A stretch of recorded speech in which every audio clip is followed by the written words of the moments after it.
My name is Rachel, and for 23 years, I believed my sister Emma was my best friend.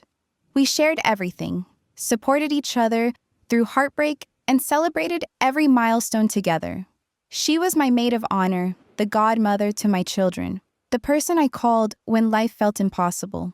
But sometimes, the people closest to you are the ones capable of the deepest betrayal. 3 months ago, I discovered Emma had been having an affair with my husband David for over 2 years.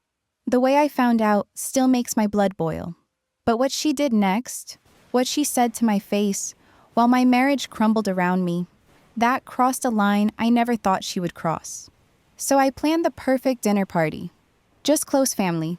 Just the people who mattered most. Emma walked into my dining room expecting celebration and acceptance.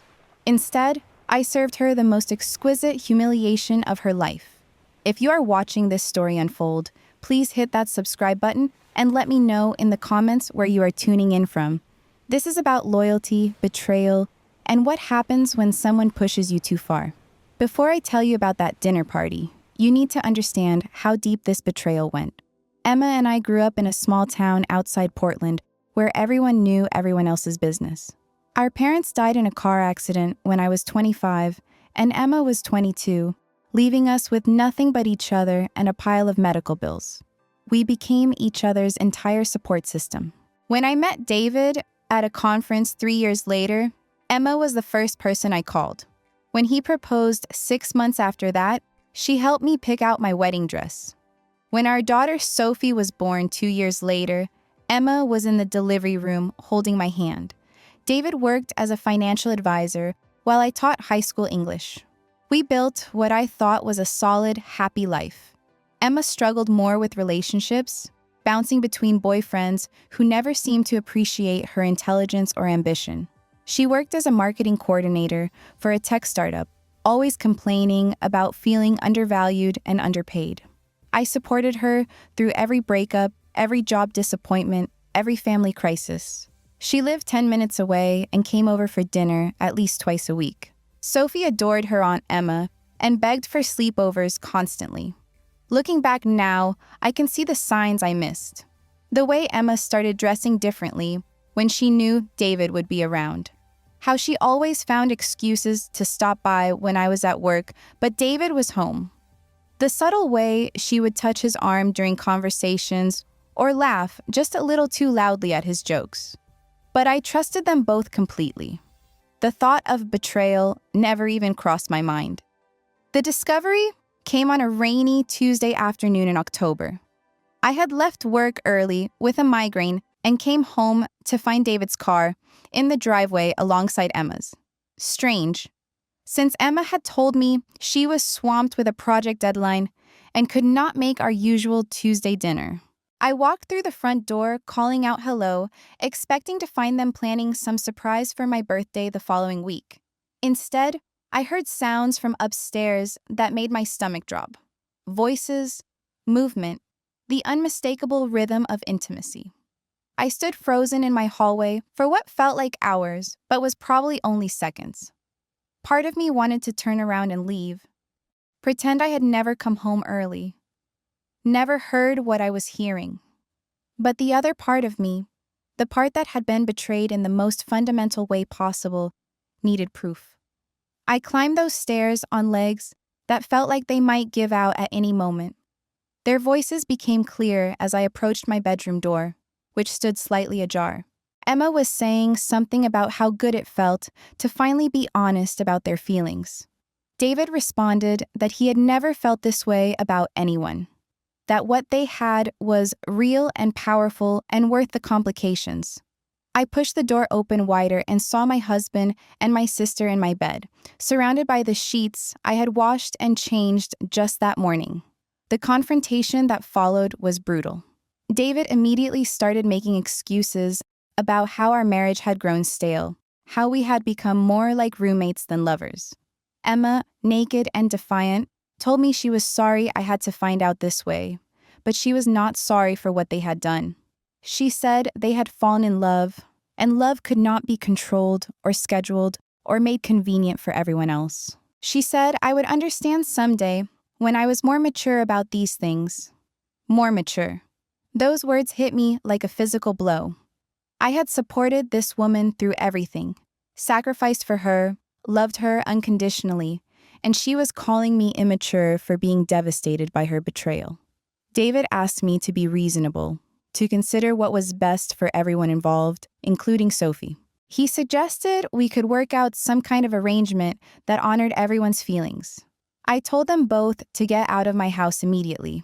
Emma gathered her clothes while lecturing me about how I was letting anger cloud my judgment. She said David had been unhappy for years, and I had been too self-absorbed to notice. She said they had tried to fight their feelings, but sometimes love was bigger than convenience or social expectations. She actually used the word love, standing there in my bedroom after destroying my family as if what they had done was romantic rather than cruel. David packed a bag and left that same evening. Emma returned to her apartment and began what she later called giving me space to process. But space was the last thing I wanted. I wanted answers. I wanted to understand how long this had been going on, how they had justified it to themselves, whether every family dinner and holiday gathering had been a performance designed to fool me. The answers came in pieces over the following weeks. Mutual friends, once they learned about the affair, began sharing observations they had kept to themselves. Sarah, my closest friend from work, admitted she had seen David and Emma having lunch together several times over the past year. My neighbor mentioned that Emma's car had been in my driveway on numerous afternoons when my car was not there. Even my mother-in-law, who had never particularly liked me, called to say she had suspected something was wrong for months but had not wanted to interfere. The timeline they eventually admitted to was even worse than I had imagined. The affair had started 2.5 years earlier, just 6 months after Sophie was born. I had been exhausted and overwhelmed with new motherhood, struggling to balance teaching and caring for an infant. Emma had offered to help with babysitting, cooking, cleaning. She had been so supportive during those difficult months. Apparently, she had also been seducing my husband while I napped between feedings or graded papers at the kitchen table. They had been careful at first, meeting at hotels or Emma's apartment when I was at work. But as time went on and I remained oblivious, they had grown bolder. They had been intimate in my home on dozens of occasions. In my bed, on my couch, probably in my shower. Every surface I touched daily had been contaminated by their betrayal. The divorce proceedings began immediately. David wanted to fight for custody, claiming I was too emotionally unstable to care for Sophie properly. Emma supported his claims, telling anyone who would listen that I was having a breakdown and making irrational decisions based on hurt feelings rather than what was best for my daughter. She positioned herself as the voice of reason, the adult in the room trying to help everyone move forward constructively. That was when I realized Emma was not just a woman who had made a mistake or gotten swept up in inappropriate feelings. She was actively working to destroy what remained of my life, while painting herself as the victim of my unreasonable anger. But Emma's campaign to rewrite history and position herself as the reasonable party only strengthened my resolve. She began showing up at Sophie's school events with David, playing the role of concerned stepmother-to-be. She posted carefully crafted social media updates about the importance of family and forgiveness, always managing to make it sound like I was the one tearing our family apart. She even had the audacity to suggest to our mutual friends that I should be grateful she was there to help David through this difficult transition. The final straw came during a mediation session in January. Our lawyers had arranged a meeting to discuss custody arrangements and property division. Emma insisted on attending to provide emotional support for David. She sat beside him at the conference table, occasionally rubbing his shoulder or squeezing his hand while I sat alone across from them. When the mediator asked about living arrangements for Sophie, Emma actually spoke up to suggest that she would be happy to help provide a stable home environment. After 2 hours of watching my sister play house with my husband while discussing the future of my daughter, I excused myself to the bathroom. Standing in that sterile office restroom, Staring at my reflection in the fluorescent light, something crystallized inside me. I realized that Emma genuinely believed she had done nothing wrong. In her mind, she was the heroine of this story, the woman brave enough to follow her heart despite social conventions. She saw me as an obstacle to overcome, rather than a sister she had betrayed. That night, I began planning the dinner party. The plan took 6 weeks to execute properly. First, I needed to rebuild some bridges that had been damaged during the initial explosion of our family crisis. I called David's parents and suggested we have a peaceful conversation about how to move forward for Sophie's sake. I reached out to Emma and asked if we could meet for coffee to discuss healing our relationship. I told her I had been doing a lot of thinking and wanted to understand her perspective better. Emma was eager to accept what she saw as my surrender. She agreed to coffee immediately and spent 2 hours explaining how she and David had tried to fight their feelings, but ultimately realized they were meant to be together. She used phrases like soulmates and destiny while describing their connection.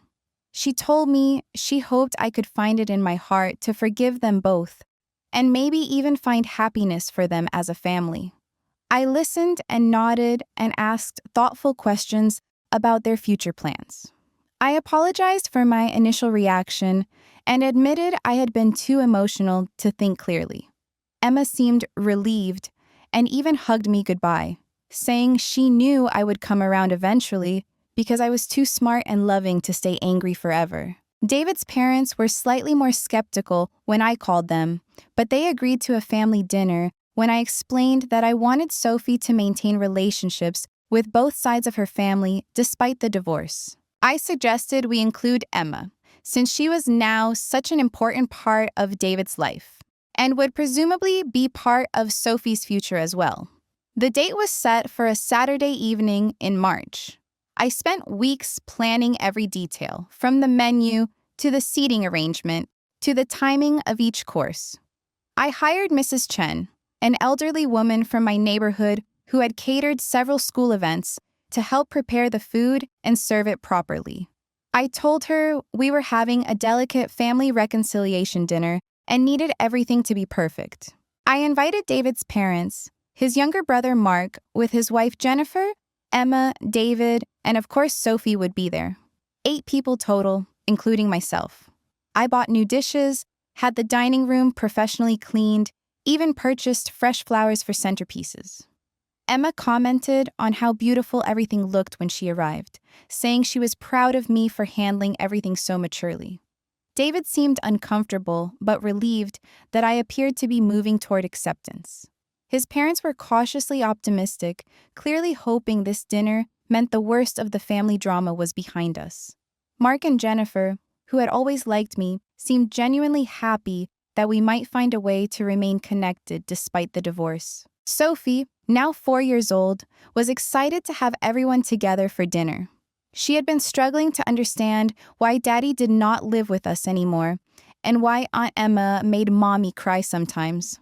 I had told her we were going to have a special dinner where everyone could be happy together, which was not technically a lie. The conversation during cocktails was stilted but civil. Emma had dressed carefully for the occasion, wearing a navy blue dress that I recognized as one I had helped her pick out the previous spring. She stayed close to David, occasionally touching his arm or laughing at his comments, establishing her position as his partner for anyone who might have missed the memo. David's mother complimented me on the flowers and asked how I was adjusting to single motherhood. His father inquired about my teaching schedule and whether I was finding time to take care of myself. Mark and Jennifer talked about their recent vacation and shared photos on Jennifer's phone. Everyone was working hard to keep the atmosphere pleasant and normal. As we moved to the dining room for the first course, Emma pulled me aside in the kitchen. She thanked me for organizing such a lovely evening and said she hoped this meant we could rebuild our relationship on a new foundation. She said she understood that I needed time to adjust to the changes in our family structure, but she was confident we could find a way to move forward that honored everyone's needs. I smiled and told her I was learning to see things differently. I said I wanted what was best for everyone, especially Sophie, and that meant accepting the new reality of our family dynamics. Emma seemed pleased with this response and squeezed my hand before we rejoined the others. Mrs. Chen served the salad course beautifully, and the conversation began to flow more naturally. David's parents shared stories about their recent cruise. Mark discussed his promotion at work, and Jennifer talked about their plans to start trying for children. Emma contributed enthusiastically to every topic, positioning herself as a full member of the family rather than an outsider who had caused its disruption. But as the evening progressed and we moved through each carefully planned course, I could feel the anticipation building inside me. Everyone at that table thought they knew how this story would end. They expected reconciliation, acceptance, maybe even gratitude for the mature way I was handling an impossible situation. They had no idea what was actually coming with dessert.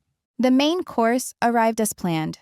A perfectly prepared herb-crusted salmon with roasted vegetables that Mrs. Chen had executed flawlessly. The wine was flowing freely now, and the initial tension had melted into something resembling genuine family warmth. David's father was telling stories about David's childhood, the kind of embarrassing anecdotes that parents love to share, and that normally would have made me laugh along with everyone else. Emma was playing her role perfectly, listening with rapt attention to every family's story, asking follow-up questions that demonstrated her investment in becoming part of their history. She complimented Mrs. Chen's cooking and suggested we should do this more often, maybe make it a monthly tradition so Sophie could maintain strong connections with her extended family. Sophie was charming everyone, as 4-year-olds do, showing off her new vocabulary words and demonstrating how she could tie her own shoes. Emma made a point of praising Sophie's intelligence and helping her with her dinner, playing the devoted aunt soon-to-be stepmother with practiced ease. David watched this performance with obvious satisfaction, probably thinking this was exactly how he had hoped things would work out. Mark and Jennifer seemed genuinely relieved that the family crisis appeared to be resolving so smoothly. They had been caught in the middle of an impossible situation, wanting to maintain relationships with both David and me while not condoning what he had done. This dinner gave them permission to stop walking on eggshells and just enjoy being together again. As we finished the main course, David's mother reached over and squeezed my hand. She told me how proud she was of the grace I was showing during such a difficult time. She said not many women would have the strength and maturity to put their child's needs ahead of their own hurt feelings. Emma nodded in agreement, adding that she had always admired my ability to see the bigger picture even when emotions were running high. The irony was almost too much to bear. Here were 2 women praising me for qualities they thought they were witnessing, while having no idea what was actually happening. Emma genuinely believed she was seeing my surrender, my acceptance of her victory. David's mother thought she was witnessing my noble sacrifice for the good of the family. Neither of them understood they were watching the calm before a very carefully orchestrated storm. Mrs. Chen cleared the dinner plates with quiet efficiency while I excused myself to check on dessert preparation. In the kitchen, I took several deep breaths and reviewed my mental checklist one final time. Everything was ready. The timing was perfect. Sophie was happy and relaxed, which was important because what came next would be confusing for her. But I had prepared for that too. When I returned to the dining room, Emma was showing David's parents photos on her phone from a recent weekend trip she and David had taken to wine country. She was narrating each image with the enthusiasm of someone who felt completely secure in her position. David was smiling beside her, occasionally adding details about the restaurants they had visited or the vineyards they had toured. The casual intimacy of their shared memories, displayed so openly in front of his family and our daughter, might have destroyed me 6 months earlier. But now it only strengthened my resolve. They were so comfortable, so confident in their new reality, so certain that my apparent acceptance meant they had won completely. David's father asked about their future plans, whether they were thinking about marriage or moving in together officially. Emma and David exchanged a meaningful look before David explained that they were taking things slowly, being respectful of the transition period for everyone involved. Emma added that they wanted to make sure Sophie was completely comfortable with their relationship before making any major announcements. Their consideration for my daughter's feelings would have been touching if it were genuine, but I knew this was just another performance, another way of positioning themselves as the responsible adults, making careful decisions for everyone's benefit. They had been living together for months already. The wedding was planned for June. I had seen the venue contract when David's lawyer accidentally included it in our financial disclosure documents. Mark asked about living arrangements and whether David was planning to stay in his current rental or look for something larger that could accommodate everyone. Emma's face lit up as she described the house they had already put an offer on. A 4-bedroom colonial in the Good School District with a large backyard perfect for Sophie to play in. As I listened to them discuss their future home, their future life, their future happiness built on the ruins of my marriage, I felt that familiar cold clarity settle over me. They were not just planning to be together. They were planning to replace me entirely, to create a new family unit where Emma would be Sophie's mother in everything but name, where my role would be reduced to weekend visits and alternating holidays. Mrs. Chen appeared in the doorway and caught my eye, nodding almost imperceptibly. It was time. I stood up and smiled at the table, thanking everyone for such a wonderful evening and for being so supportive during this difficult transition. I said I had prepared something special for dessert, something that represented new beginnings and fresh starts for all of us. Emma beamed at this announcement, clearly interpreting it as further evidence of my complete capitulation. David looked relieved, probably thinking the hardest part was over, and we could all move forward as one big, happy blended family. His parents seemed pleased that their son's messy personal life was resolving so neatly without requiring them to choose sides or make uncomfortable moral judgments. Sophie clapped her hands excitedly and asked if there would be candles like on a birthday cake. I told her there would be something even better than candles, something that would help everyone understand exactly how much they meant to me and how grateful I was for their presence in our lives. I walked to the kitchen to collect the dessert course, my heart pounding with anticipation for what was about to unfold. Mrs. Chen had outdone herself with the presentation. Everything looked exactly as I had envisioned during those long weeks of planning. The moment I had been building toward for months was finally here. The conversations continued in the dining room while I made final preparations. I could hear Emma laughing at something David's father had said. Probably another family story that she was filing away for future reference. I could hear Jennifer asking Sophie about her favorite subjects in preschool. I could hear Mark discussing vacation plans with David, making assumptions about future family trips that included Emma as a permanent fixture. They were all so comfortable, so settled into this new reality where Emma had seamlessly stepped into the role of David's partner and Sophie's secondary mother. They had no idea that in the next 10 minutes, everything they thought they knew about this evening, about my acceptance, about their future, was going to be shattered completely. I arranged everything on the serving tray with trembling hands, not from nervousness, but from the sheer anticipation of finally getting to show Emma exactly what I thought of her betrayal and her performance, and her assumption that she could destroy my life and then expect me to be grateful for the privilege of watching her live it. As I picked up the tray and headed back toward the dining room, I could hear Sophie asking when dessert would be ready because she was getting sleepy. Perfect timing, as always. My daughter's innocent question was about to signal the beginning of the most satisfying moment of my entire adult life.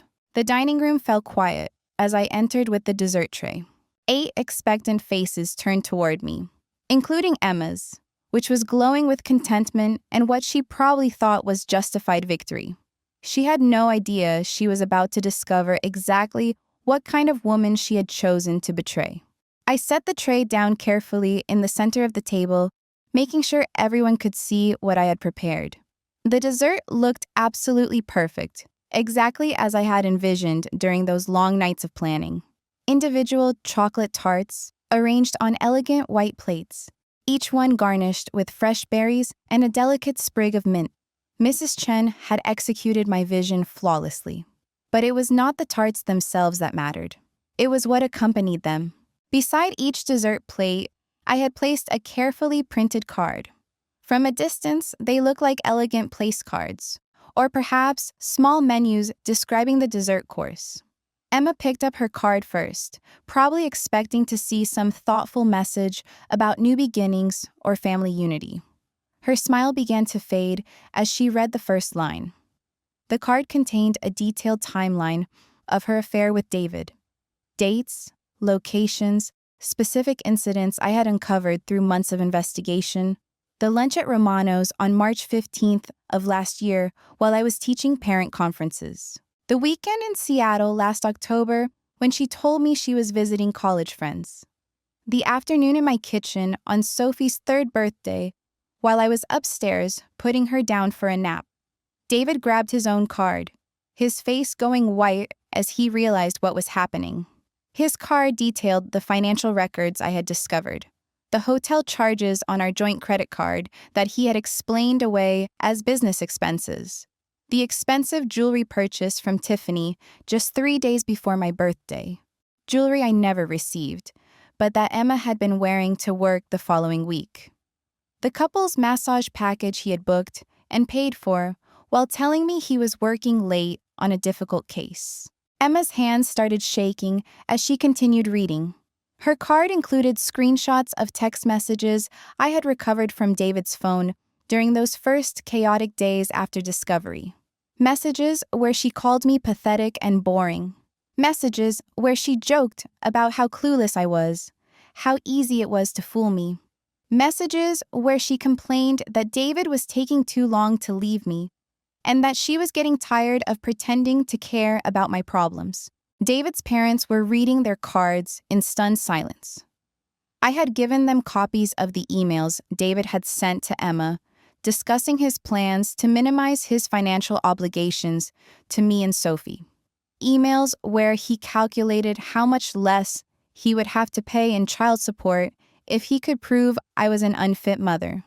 Emails where he and Emma strategized about how to document instances of my supposed instability.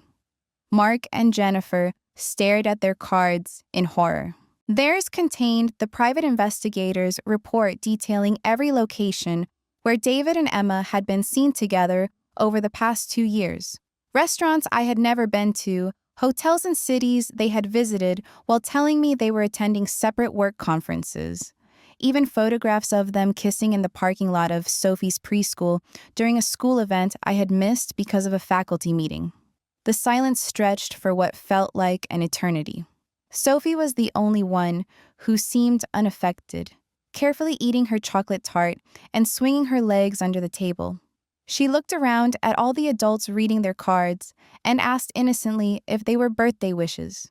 Emma was the first to speak, her voice barely above a whisper. "Rachel, what is this?" I smiled at her, the same warm smile I had been wearing all evening. "This is dessert, Emma.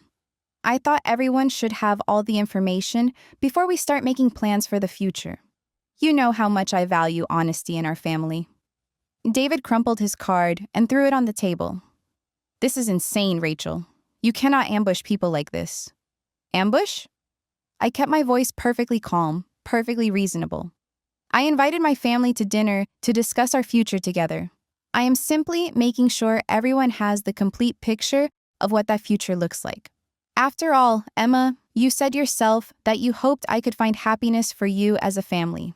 How can I do that without understanding the full scope of your relationship?" Emma's face was cycling through emotions I had never seen before. Shock, humiliation, anger, and something that looked almost like fear. "Where did you get these messages? How did you— Does it matter how I got them?" I interrupted gently. "What matters is that they are real. Every date, every location, every cruel comment about me that you thought was private. It is all real, is it not?" David's mother was staring at her son with an expression of complete disgust. "David, is this true? All of this? David looked around the table desperately, probably trying to calculate whether he could somehow spin this situation to his advantage. Mom, you have to understand, things between Rachel and me were complicated. We were having problems long before Emma and I. Before you started sleeping with my sister in my bed while I was at work? I asked pleasantly. Or before you started using our joint credit card to pay for romantic getaways with her? I am curious about the timeline here, David. When exactly did our problems justify this level of deception? Mark was reading his card for the second time, his jaw clenched with anger. Jesus Christ, David. In the preschool parking lot? While Sophie was inside? Emma finally found her voice, though it came out higher and shakier than usual. Rachel, I know you are hurt, but this is not the way to handle things. Sophie is here. This is not appropriate. The audacity was breathtaking. After 2.5 years of betraying me in the most intimate ways possible, she was lecturing me about appropriate behavior in front of my daughter. You are absolutely right, Emma. Sophie is here. Sophie, who according to these text messages, you described as a whiny brat who gets too much attention. Sophie, who you suggested David should fight for custody of. Not because you love her, but because it would hurt me more than anything else he could do. Sophie looked up from her dessert with confusion. Aunt Emma said I was whiny? Emma's face went completely pale. She reached across the table toward Sophie. No, sweetheart, I never... Looking at Sophie's innocent face, I realized the moment had come to end this charade. I stood up calmly and walked to my daughter, lifting her gently from her chair. Sophie, sweetheart, why don't you go upstairs and get ready for bed? Mommy will be up in a few minutes to read you a story. As my daughter skipped out of the room, blissfully unaware of the devastation I had just unleashed, I turned back to face the wreckage at my dining table. Emma sat frozen, tears streaming down her face as the full weight of her exposure settled in. David was frantically trying to explain himself to his parents, who were looking at him like they had never seen him before. Mark and Jennifer were quietly gathering their things, clearly wanting to escape this family implosion as quickly as possible. The thing about betrayal, Emma, I said, my voice steady and clear, is that it only works in darkness. Once you shine a light on it, once everyone can see exactly who you really are and what you have really done, it loses all its power. Emma finally looked up at me, her mascara running, her carefully composed facade completely shattered. Rachel, I am sorry. I am so sorry. I never meant for things to go this far. No, I replied, collecting the cards from the table with methodical precision. You are not sorry for what you did. You are sorry you got caught. You are sorry that your perfect little fantasy, where I quietly disappeared and let you take over my life, just got destroyed. But you are not sorry for the betrayal itself. If you were, you would have stopped the first time you kissed my husband in my kitchen. David's parents were already standing, his mother's face a mask of disappointment and disgust. We will be in touch about arrangements to see Sophie, she said quietly. But not with you, David, not after this. As they filed out of my dining room, leaving behind their untouched desserts and the evidence of their complicity in my humiliation, Emma made one last desperate attempt to salvage something from the evening. Rachel, we can still work this out. We can still find a way to be a family. I looked at this woman who had shared my childhood, who had held my hand through our parents' funeral, who had betrayed me in ways I never thought possible, and I felt nothing but cold satisfaction. Emma, we stopped being family the moment you decided my husband was worth more to you than my trust. Tonight was not about reconciliation. It was about consequences. The house fell silent except for the sound of cars pulling out of my driveway and Sophie's voice drifting down from upstairs, asking when I was coming to read her story. I began clearing the dessert plates, each one barely touched. The chocolate tarts I had spent so much time planning, now just remnants of the most perfect revenge I could have ever imagined. Sometimes the sweetest dessert is just served exactly when your enemies least expect it.